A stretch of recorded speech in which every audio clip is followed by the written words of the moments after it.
Curaçá, terra humilde e pequena, grande e bela, porém tua história.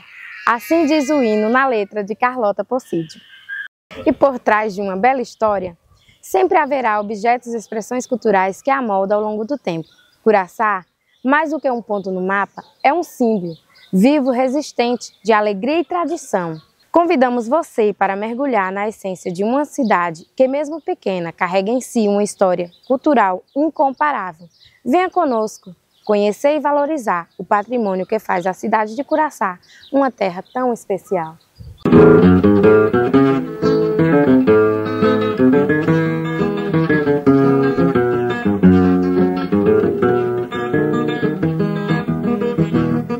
A história de Curaçá, como você disse, ela é uma história, como toda cidade, né, como toda comunidade, é uma história riquíssima.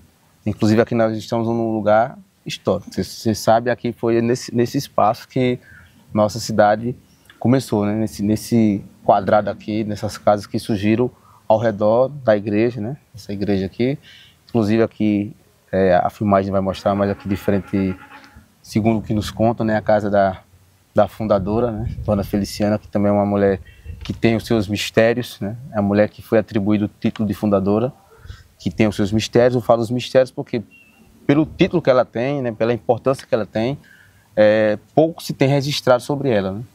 A gente vai falar de Curaçá e fala de Feliciana, porque uma coisa está associada à outra. Então, foi aqui que a nossa cidade começou, inclusive, quando se fala de patrimônio, né? Hoje, a cidade perdeu muito, né? Tem algumas casas aqui, a casa da própria fundadora, hoje já não tem mais a arquitetura original, né? Já sofreu essa alteração ao longo dos anos, como outras casas que caíram, né? Mas aqui está no espaço ainda que é riquíssimo, que atrás tem alguns prédios, como vocês podem observar aí na filmagem aqui, o museu, ainda tem uma arquitetura de quase 100 anos, né? Que é a casa de Dona Telô, que hoje é o museu, e outras casas que estão aqui nesse mesmo espaço, a própria prefeitura, que tem ainda, que traz um pouquinho disso que a gente chama assim, desse patrimônio histórico, principalmente o patrimônio arquitetônico.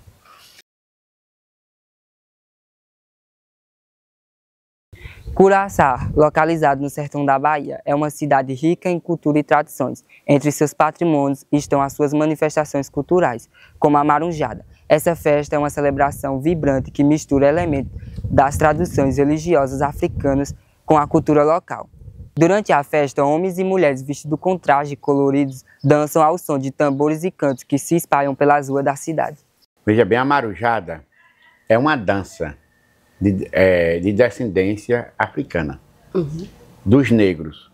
Não se tem uma data correta de quando ela começou. A maior prova que a gente tem que realmente é uma dança vinda da época da escravidão são por alguns versos, pelo batuque, pelo modo de dançar, que realmente se torna uma coisa típica de preto, de negro, de escravo. E o que a marujada representa para o povo curaçaense, para o senhor, sua família?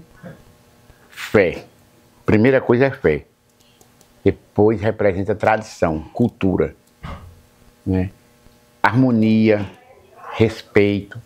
Então ela é assim um conjunto, né? É uma obra bem acabada, bem feita, mas acima de tudo eu acho que o que predomina mesmo é a fé das pessoas em São Benedito, porque a marujada toda é voltada para São Benedito. É a fé do povo, é a confiança e essa coisa assim de beleza, né? O pessoal acha muito bonito, tem muito carinho e tem muito respeito acima de tudo.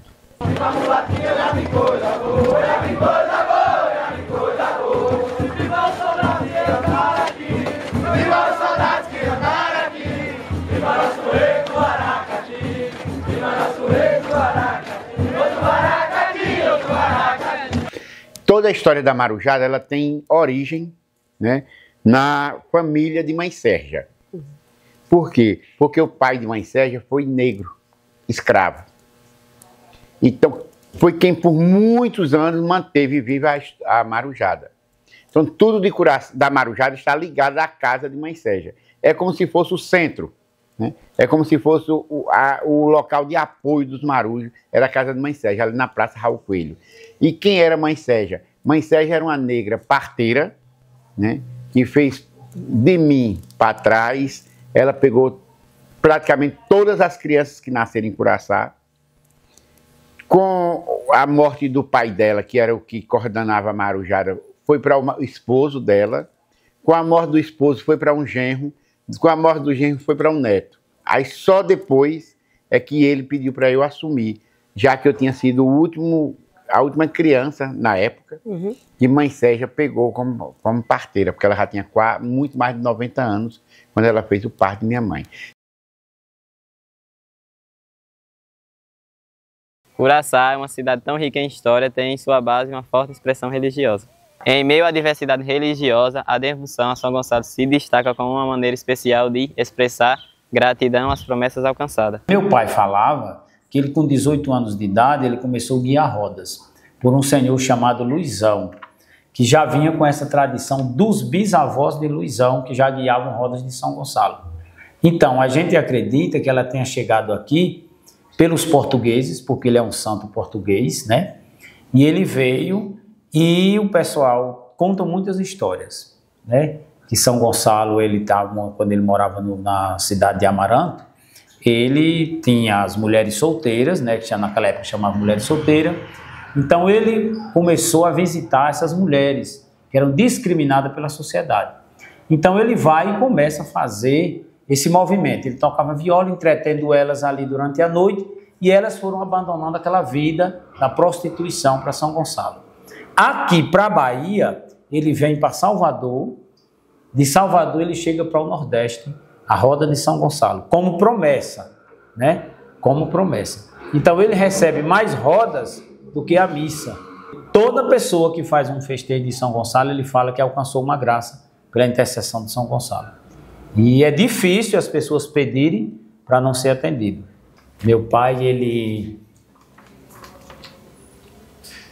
uns 5 anos antes dele desencarnar, ele juntou toda a imagem de São Gonçalo que tinha aqui perto e ele trouxe para a casa dele, e quando a gente foi contar, deu 27 imagens de São Gonçalo. Então, para cada uma imagem daquela, ele tocou uma roda. Então isso ficou marcado para a gente, marcado mesmo, vai ser eternamente. Porque só ele conseguiu fazer isso. Quando ele sabia que tinha uma imagem de São Gonçalo, ele foi buscar, fez um altar enorme, e aí a gente tocou um dia e uma noite de roda de São Gonçalo. Isso aí ficou marcado para sempre. Eu já recebi graças de São Gonçalo, já fiz 5 vezes a festa de São Gonçalo, de gratidão por graça alcançada. E é uma coisa que está no sangue da gente, né? Porque nós já nascemos dentro dessa cultura. Então é muito emocionante, e falar de São Gonçalo é muito forte, né? Para mim, eu tenho um grande respeito e tenho fé. Essas celebrações são mais que rituais religiosos, são momentos de união e renovação da fé.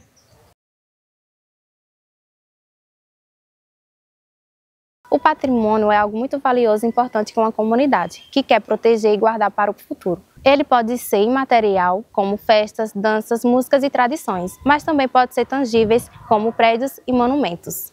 O patrimônio está em todos os lugares, em ruas, em casas, em praças, igrejas e em museus. Ele faz parte do nosso dia a dia e da nossa identidade. Um exemplo dessa riqueza cultural é o Teatro Raul Coelho. Esse prédio, presente desde o século XIX, traz consigo o legado de cultura e arte. Saia quem quiser sair, mas se tu não sai daqui. Minha relação com o teatro vem do meu avô. O teatro tem o nome do meu avô. Ele, juntamente com o Nequinho, chamavam Nequinho, é Dr. Manuel Torres. Ele empreendeu movimentos, certamente, eu não sei porque naquele tempo não era gente, para poder construir o teatro, porque ele era apaixonado pela arte cênica. Quando eu já tinha entendimento, eu via fazendo parte, principalmente meu avô, porque o Dr. Manuel Torres, o Nequinho, ele já não vivia mais, eu não o conheci. Ele era avô de Paulo César professor. Então eu via meu avô encenando peças, ensaiando peças. A minha ligação com o teatro eu gostava muito. Muitas vezes eu era proibida de vir porque eu era muito pequena e não me deixavam assistir às peças. Depois que a gente foi crescendo, mesmo quando criança, quando adolescente, juventude, a gente trabalhava aí nesse teatro, fazia encenações, fazia o que a gente chamava de hora de arte. Doutor José Gonçalves, ele enfrentou muita coisa nesse teatro, ele gostava também, ele escrevia peças e encenava aqui no teatro. Ele fazia hora de calouro. Então eu cresci com o teatro funcionando. Depois ele entrou no ostracismo. O teatro pertencia a uma sociedade, que era o nome era SCAB, Sociedade Curaçaense Artística Beneficente. Então tinha a parte artística do teatro, a parte beneficente se resumia a fazer o Natal das crianças pobres e fazia festas, sempre Réveillon era produzido pela SCAB. E eu, mexendo nas coisas antigas, eu encontrei uma peça que meu avô conseguiu com Procópio Ferreira. Procópio Ferreira foi um ator de fama nacional, era o pai de Bibi Ferreira e ele trabalhava em peças e meu avô conseguia peças com ele para poder ensinar aqui em Curaçá. Meu avô era muito, quando ele queria uma coisa ele ia até o fim, mas ia mesmo. Ele ia, praticamente obrigava. Ele chamava, ele datilografava todas as partes da peça, dos personagens, escolhia quem ia participar e ia nas casas e entregava, tá aqui seu papel e estudo porque você vai apresentar. Dona Elita, que ela trabalhava, dizem que trabalhava muito bem. E a mãe dela não queria que ela trabalhasse. Aí ela disse, eu não posso, seu Raul, eu não posso, minha mãe não quer. Ele chegou lá com a parte na vista da mãe dela, disse, tá aqui sua parte, pode estudar porque quem vai trabalhar é você. Ninguém dizia não a meu avô, não. As peças geralmente eram levadas no dia 30 de dezembro, depois da bandeira de São Benedito. Eram chamados os dramas. O nome, todo mundo hoje tem drama. Era assim.